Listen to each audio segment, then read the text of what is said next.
François Langlais, il y a deux clans en Europe, finalement. Il y a ceux qui vont mal, on n'a pas besoin de les citer. Il y a ceux qui vont bien, comme l'Islande, un pays qui sort de la crise, alors que ce pays avait été très durement frappé en 2008. Oui, l'Islande, c'est une petite île d'un peu plus de 300 000 habitants au nord de l'Europe, et c'est vrai qu'elle va faire près de 3% de croissance cette année, après quasiment le même chiffre l'année dernière. En fait, elle a été soufflée par une spéculation considérable en 2008.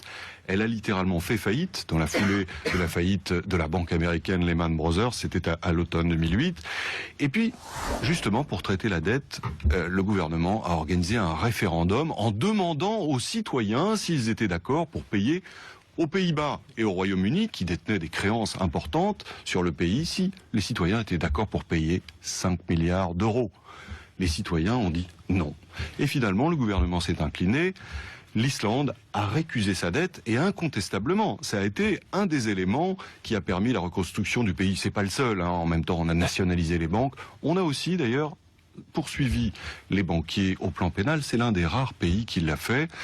Et non seulement les banquiers d'ailleurs, mais aussi les responsables politiques qui étaient au pouvoir à l'époque de la crise. Mais alors que faut-il comprendre, François, qu'il ne faut pas payer ses dettes et qu'il faut organiser la faillite des États les plus endettés? Écoutez, à dire vrai, Pascal, il y a aussi un autre facteur qui a considérablement aidé l'Islande, c'est la dévaluation de sa monnaie. Elle a dévalué de 50%.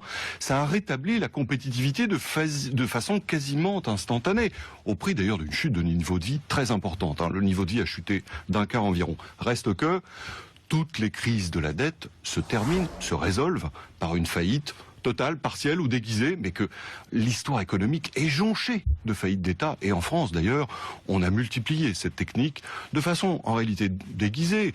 Au début du XXe siècle, même, c'était la dernière fois, juste après la Première Guerre mondiale, lorsqu'il a fallu, justement, éponger la dette de la guerre.